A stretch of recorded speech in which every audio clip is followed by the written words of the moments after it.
اعوذ باللہ من الشیطان الرجیم بسم اللہ الرحمن الرحیم بسم اللہ الحمدللہ والصلاة والسلام علی رسول اللہ رب اشرح لی صدری ویسر لی امری واحلل عقدۃ من لسانی یفقہوا قولی۔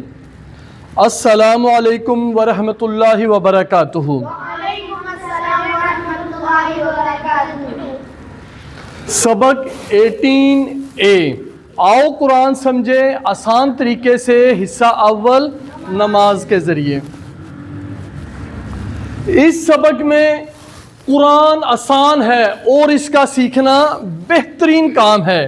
18A میں ہم آپ کو یہ سکھائیں گے، اور گرامر میں فاعل، جائل، فاتح، ناصر، خالق، ذاکر، یہ ہم آپ کو پڑھائیں گے 18B میں، ٹھیک ہے، نکات تعلیم یا شوق۔ آج کے سبق میں 14 نئے الفاظ ہیں جو قرآن میں 898 بار آئے ہیں۔ الحمدللہ سبق نمبر 18 کے ختم تک آپ 222 الفاظ سیکھیں گے جو قرآن میں 40,469 بار آئے ہیں۔ قرآن میں کل تقریباً کتنے الفاظ ہیں؟ 4,500 الفاظ ہیں جو تقریباً 78,000 بار ریپیٹ ہوئے ہیں، ٹھیک ہے۔ اوکے بیٹا آگے کرو، آگے کرو۔ اچھا، مقصد نزول، پچھلی کلاس میں 17A میں ہم نے قرآن کا مقصد نزول پڑھا تھا، یاد ہے نا؟ کیا مقصد تھا؟ کہ اس کے اوپر تدبر کرنا ہے اور تذکر کرنا ہے، ٹھیک ہے نا؟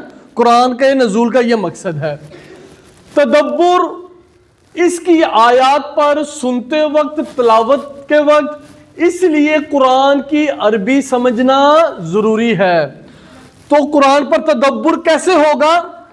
جب تک آپ کو عربی نہیں آتی ہوگی، آپ نے عربی نہیں سیکھی ہوگی، آپ اس کے اوپر تدبر کیسے کریں گے، غور کیسے کریں گے؟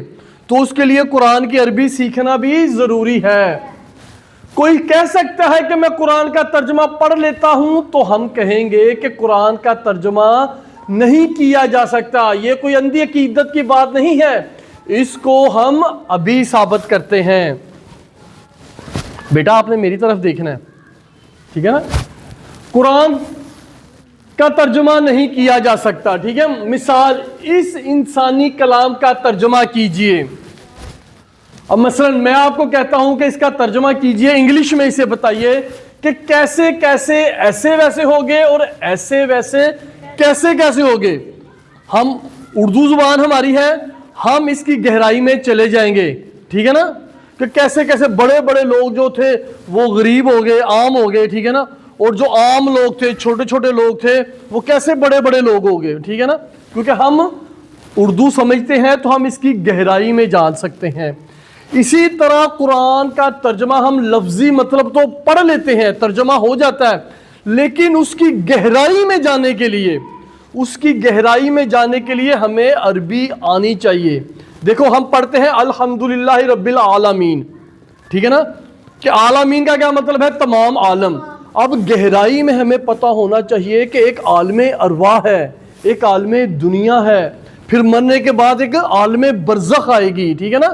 پھر قیامت کا ایک عالم آئے گا، ٹھیک ہے نا؟ جنت اور جہنم کا عالم ہوگا۔ تو ہمیں عربی آتی ہوگی تو ہم عالمین کا مطلب سمجھیں گے نا، کہ ان تمام عالموں کا پالنے والا کون ہے؟ اللہ پالنے والا ہے۔ تو قرآن کی گہرائی میں جانے کے لیے، غور کرنے کے لیے، تدبر کرنے کے لیے ہمیں عربی آنی چاہیے۔ آپ نے قرآن کے 100 ترجمے بھی پڑھ لیے ہوں تو آپ عام معنوں میں قرآن نہیں پڑھا۔ مثلا کلام اقبال، اگر کوئی انگریز یا کوئی فرینچ یا کوئی جرمن آ کر آپ کو کہے کہ جی علامہ اقبال کا کلام بہت اچھا ہے، تو ہم کہیں گے بھئی تمہیں کیسے سمجھ آ گئی؟ تو اس نے یہی کہنا کہ جی میں نے سنا ہے، یا مجھے تھوڑی بہت اردو آتی ہے، یا تھوڑی بہت سے مجھے پتہ چلا ہے۔ لیکن جو اردو سمجھتے ہوں گے وہ علامہ اقبال کے کلام کی گہرائی میں جا سکتے ہیں، زیادہ سمجھ سکتے ہیں۔ تو اس لیے اگر ہم قرآن سمجھنا چاہتے ہیں، قرآن پر اگر ہم تدبر کرنا چاہتے ہیں تو ہمیں عربی سیکھنی ہوگی۔ اگر ہم عربی میں صرف پڑھتے جائیں تو ثواب کی نفی نہیں ہے، یعنی ایک لفظ کی 10 نیکیاں تو ہمیں ملیں گی اور نہ ترجمے کی قدر کم ہوگی. ہم ترجمہ ہی پل ہی سے سیکھیں گے، مگر ترجمہ منزل نہیں. منزل ہے اس کے اوپر تدبر کرنا اور اس کو اپنی زندگیوں میں لانا. قرآن کا نزول کا مقصد میں نے پچھلی کلاس میں بتایا تھا نا کہ اصل مقصد ہے اس کا ترجمہ سمجھنا، سمجھ کر اپنی زندگی اس کے اوپر لانا. اگر ہم عربی میں پڑھتے جائیں وَأَقِيمُوا الصَّلَاةَ وَآتُوا الزَّكَاةَ وَارْكَعُوا مَعَ الرَّاكِعِينَ، عربی پڑھنے سے 10 نیکیاں تو آپ کو ملیں گی، لیکن آپ کو سمجھنا پڑے گا اس میں اللہ نے ہمیں حکم کیا دیا ہے. اللہ نے ہمیں حکم دیا ہے نماز قائم کرو، زکوٰۃ ادا کرو اور رکوع کرنے والوں کے ساتھ رکوع کرو. اور جب تک ہم پریکٹیکلی اس کے اوپر عمل نہیں کریں گے تو قرآن کا مقصد پورا نہیں ہوگا. ٹھیک ہے نا؟ 10 نیکیاں تو ایک لفظ کے میں ملیں گی لیکن مقصد پورا نہیں ہوگا. ہر حرف پر 10 نیکیاں، سورتوں اور آیتوں کے کئی خاص اثرات، نورانی وولٹیج جو دل کو چیر کر اتر جاتا ہے. یعنی جو ہم قرآن پاک پڑھتے ہیں اثرات تو ہمارے اوپر ہوتے ہیں، جیسے آیت الکرسی پڑھتے ہیں، سورۃ الملک رات کو سونے سے پہلے پڑھتے ہیں، ٹھیک ہے نا، پھر موعظتین پڑھتے ہیں، اثرات تو ہوتے ہیں، لیکن اصل چیز ہے ان کے اوپر تدبر کر کے سمجھنا. ٹھیک ہے؟ اب میں عربی پڑھوں گا، آپ نے ترجمہ پڑھنا ہے. ٹھیک ہے؟ وَلَقَدْ وَلَقَدْ یسرنا یسرنا القرآن القرآن للذکر للذکر. البتہ وَلَقَدْ اور البتہ تحقیق، یہ ہم نے سیکھ لیا. ٹھیک ہے نا، پتہ ہے نا پہلے. یسرنا یعنی کہ یسر کا مطلب ہے آسان اور نا کا مطلب ہے ہم نے کیا. یسر کا مطلب ہے آسانی، اسر کا مطلب ہے مشکل. یسر آسانی، یسرنا ہم نے آسان کیا. یعنی اللہ تعالیٰ نے کیا فرما دیا یہاں پر؟ ہم نے آسان کیا کس کو؟ قرآن کو. قرآن کو آسان کیا. قرآن کا کیا مطلب ہے؟ یعنی قرآن کا لفظی مطلب ہے بہت پڑھا جانے والا یا بار بار پڑھی جانے والی کتاب. دنیا میں آج تک جتنی بھی کتابیں آئی ہیں، دنیا میں آج تک جتنی بھی کتابیں آئی ہیں، سب سے زیادہ کون سی کتاب پڑھی جانے والی ہے؟ قرآن. انسائیکلوپیڈیا بھی اس بات کو مانتا ہے کہ دنیا میں سب سے زیادہ پڑھی جانے والی کتاب، بار بار پڑھی جانے والی کتاب قرآن ہے. لذکر، ذکر کے لیے، لام کا مطلب ہے لیے. جیسے ہم پڑھتے ہیں الحمدللہ کہ تمام تعریفیں اللہ کے لیے ہیں، ایسے ذکر کے لیے. ذکر کے 2 مطلب ہیں، یاد کرنا، سمجھنا اور نصیحت حاصل کرنا. ٹھیک ہے نا؟ یاد کرنا، سمجھنا اور نصیحت حاصل کرنا. ذکر کے لیے یعنی قرآن آسان ہے حفظ کرنے کے لیے، یعنی جو ہم زبانی یاد کرتے ہیں. ٹھیک ہے نا؟ سمجھنے اور نصیحت حاصل کرنے کے لیے، فتوے دینے، احکام نکالنے کے لیے مزید محنت کی ضرورت ہے. ٹھیک ہے نا؟ پھر وہ جیسے نارملی کوئی بچہ حافظ قرآن بن جاتا ہے، لیکن فتوے دینے کے لیے پھر اس کو مفتی بننا پڑتا ہے، پھر وہ بڑا کورس اسے کرنا پڑتا ہے. ٹھیک ہے نا؟ بہت ساری کتابیں اور پڑھنی پڑتی ہیں. ٹھیک ہے؟ آپ نے خود دیکھا کہ صرف 20 گھنٹے میں نماز ہی کو سمجھ لیں تھوڑی سی گرامر کے ساتھ تو آپ 40,000 بار آنے والے الفاظ سیکھ رہے ہیں. تو کتنا آسان ہے قرآن سمجھنا صرف 20 گھنٹے میں. یعنی کہ آپ کی زندگی کا ایک دن بھی نہیں لگتا، صرف 20 گھنٹے میں آپ 40,000 بار آنے والے الفاظ سمجھ سکتے ہیں. تو تصور احساس کے ساتھ اس آیت کو پڑھیں وَلَقَدْ يَسَّرْنَا الْقُرْآنَ لِلذِّكْرِ کہ اللہ قرآن تو نے میرے لیے آسان کیا ہے، تو مجھے پڑھنے کی توفیق دے کہ میں اسے پڑھوں اور سمجھوں اور اپنی زندگی اس کے مطابق گزاروں اور احتساب کریں کہ میں جب بھی قرآن پڑھتا ہوں کیا میں اس پر تدبر کرتا ہوں, کیا میں اسے سمجھ کر اپنی زندگی اس کے اوپر لاتا ہوں. اگر میں اس سے نصیحت حاصل نہیں کرتا تو پلان بنائیں کہ آج کے بعد چاہے میں دن میں 1 رکوع پڑھوں چاہے 1 آیت پڑھوں, جتنا بھی پڑھوں گا اس کے اوپر نصیحت حاصل کروں گا, اپنی زندگی اس کے مطابق ڈھالوں گا اور تبلیغ کریں, دوسروں کو بھی بتائیں. عمل سے شکر ادا کیجئے اس کے آسان کرنے کا, ٹھیک ہے نا.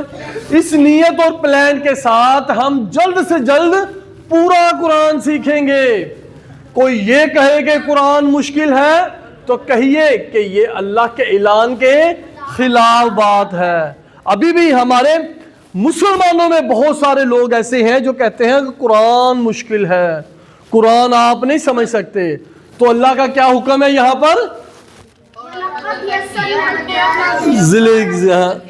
اور یہ آیت کہاں پر ہے قرآن میں؟ سورۃ القمر میں. سورۃ القمر میں یہ آیت 4 مرتبہ آئی ہے, بار بار اللہ نے ریپیٹ کیا ہے کہ قرآن آسان ہے, قرآن. اب ہم ان مولویوں کی بات مانیں گے کہ اللہ کی بات مانیں گے؟ ہاں, تو اللہ نے کیا بتایا کہ قرآن آسان ہے ذکر کے لیے, یعنی یاد کرنے کے لیے اور نصیحت حاصل کرنے کے لیے. اچھی طرح سیکھیے تاکہ اس کے انداز بیان, اس کی دلیلیں سب یاد ہو جائیں, تاکہ ہم اپنے لیے اور دوسروں کو نصیحت کرنے کے لیے استعمال کر سکیں. تو پڑھیں آپ.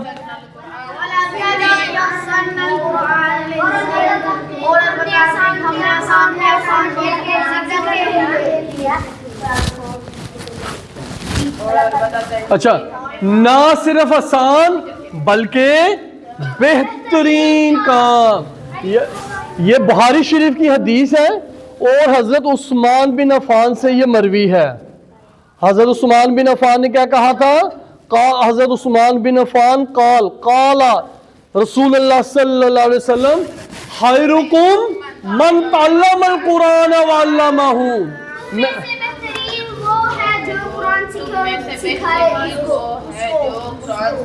ہاں, چلو میں عربی پڑھوں گا, آپ نے ترجمہ پڑھنا, ٹھیک ہے.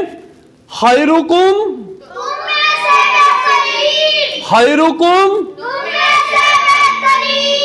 من تعلم القرآن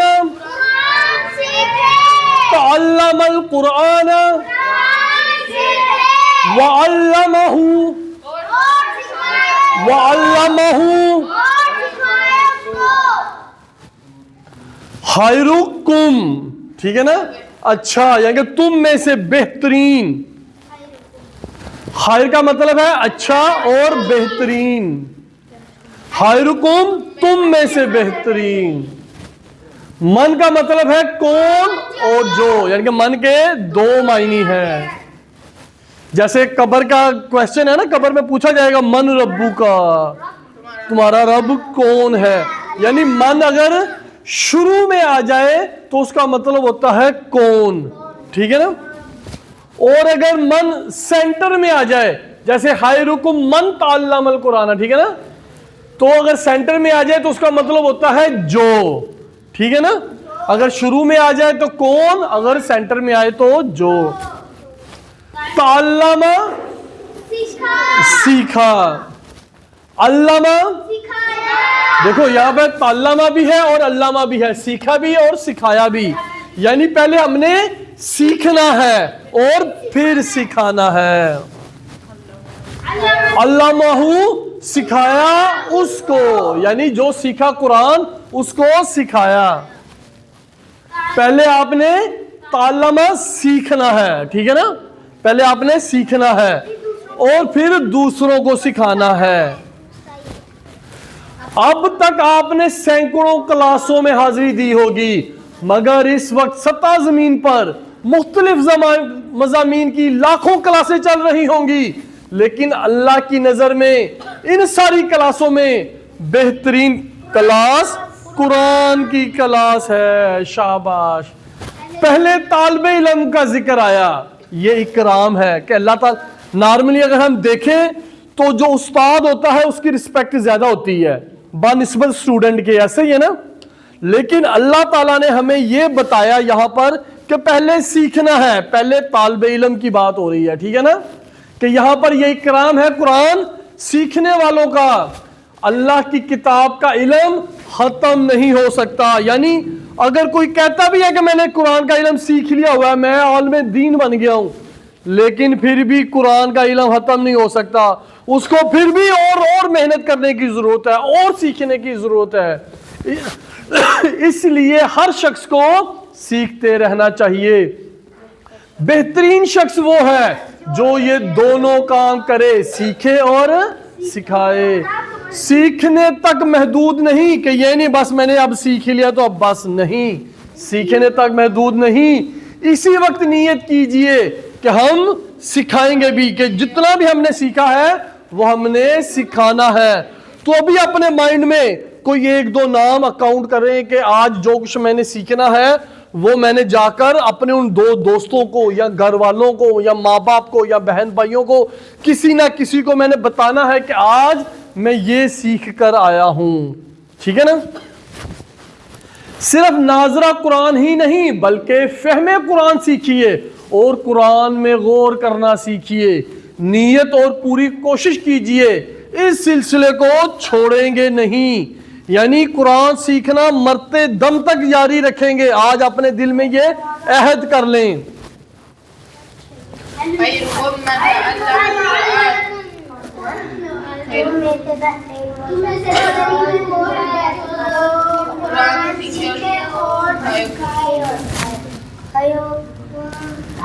سب سے اہم بات، سب سے کہ میں عربی پڑھوں گا، آپ نے ترجمہ کرنا ہے، ٹھیک ہے نا. انما الاعمال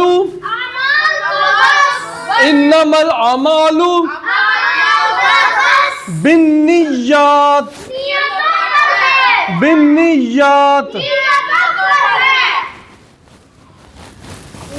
ان کا مطلب کیا ہے؟ کون بچہ بتا؟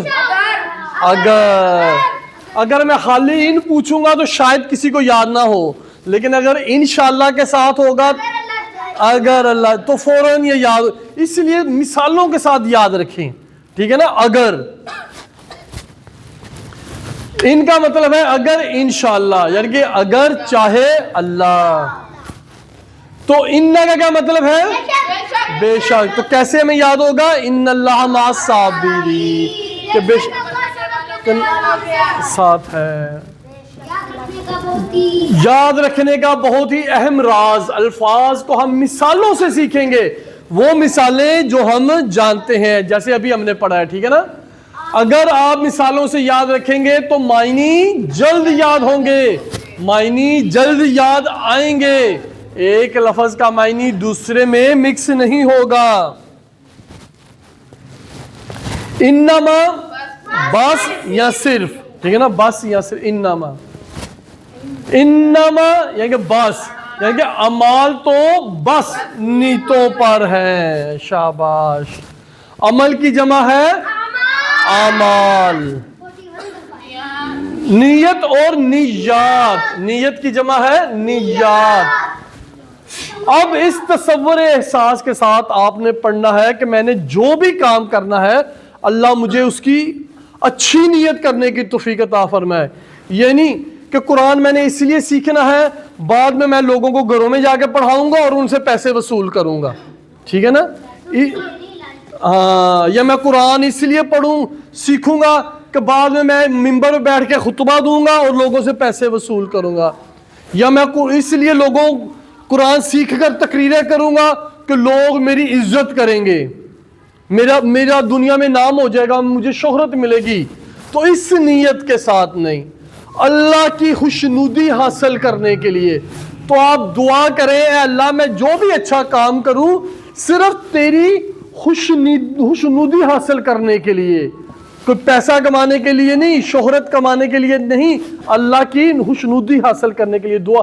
اور احتساب کریں کہ کہیں میں یہ نیک کام، اگر میں نماز پڑھتا ہوں تو کسی کو دکھانے کے لیے تو نہیں، اگر میں صدقہ خیرات کرتا ہوں تو تو اپنے محلے میں اپنے رشتہ داروں میں اپنا نام بنانے کے لیے تو نہیں، اپنا احتساب کرے اور پلان بنائے کہ آج کے بعد میں جو بھی عمل کروں گا صرف اللہ کی خوشنودگی حاصل کرنے کے لیے، اللہ کو خوش کرنے کے لیے، اللہ کی رضا کے لیے، ٹھیک ہے، اور تبلیغ کریں اور دوسروں کو بھی بتائیں۔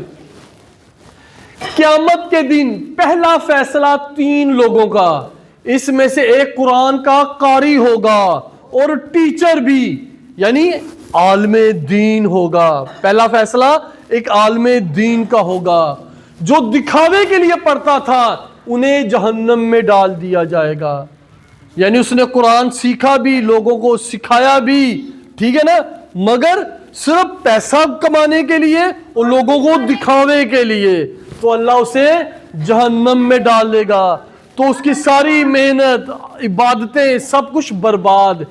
ایسے عمل کو اللہ قبول نہیں کرتا جس میں اس کے ساتھ ساتھ کسی اور کو بھی دکھانے کے لیے ہو۔ آپ نے تو اللہ کو دکھانا ہے نا، یہ نہیں میں اپنے دوستوں کو دکھاؤں گا، میں اپنے رشتہ داروں کو دکھاؤں گا، محلے والوں کو دکھانے کے لیے کہ جی میں کتنا سخی ہوں، کتنا صدقہ خیرات کرتا ہوں، کہ جی ہر مہینے میں دیگیں بانٹ رہا ہوں، تو اللہ کو یہ دکھاوا قبول نہیں۔ دودھ کے گلاس میں پیشاب کا اگر ایک قطرہ ڈال دیا جائے آپ کے سامنے اور آپ کو کہا جائے وہ دودھ پیو، تو آپ کو گھن آئے گی، آپ کبھی بھی نہیں پیئیں گے، آپ پھینک دیں گے یا وہاں سے اٹھ کر چلے جائیں گے، لیکن وہ دودھ نہیں پیئیں گے۔ شاباش۔ انشاءاللہ ہم صرف اور صرف اللہ کو خوش کرنے کے لیے قرآن سیکھیں گے، اور تاکہ سیکھ کر دوسروں کو بھی سکھائیں۔ دنیا کے شاید 90% مسلمان قرآن کو نہیں سمجھ سکتے، اس لیے ہم خود قرآن سمجھ کر انہیں سمجھائیں گے، تاکہ ہر مسلمان اس قابل ہو کہ وہ غیر مسلموں کے سامنے بھی کہ بہترین پیغام کو پیش کر سکے۔ تو پڑھیں آپ۔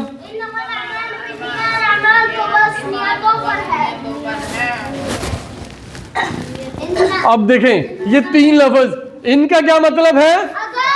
انشاءاللہ، ٹھیک ہے نا۔ ان کا کیا مطلب ہے؟ ان اللہ مع الصابرین، اور انما صرف انما الاعمال بالنیات۔ آپ دیکھیں یہ 3 لفظ قرآن میں 2000 سے بھی زیادہ آئے ہیں۔ وعلیکم السلام بیٹا، بیٹھ جاؤ، ادھر بیٹھو آپ، ٹھیک ہے نا۔ یہ 3 الفاظ 2000 بار سے بھی زیادہ آئے ہیں۔ تو اللہ سے دعا ہے کہ وہ ہمیں قرآن پڑھنے، سمجھنے، غور کرنے، عمل کرنے، پھیلانے اور یاد کرنے کی توفیق دے۔ سبحان اللہ و بحمدہ، سبحانک اللہم و بحمدک، نشہد ان لا الہ الا انت، نستغفرک و نتوب الیک۔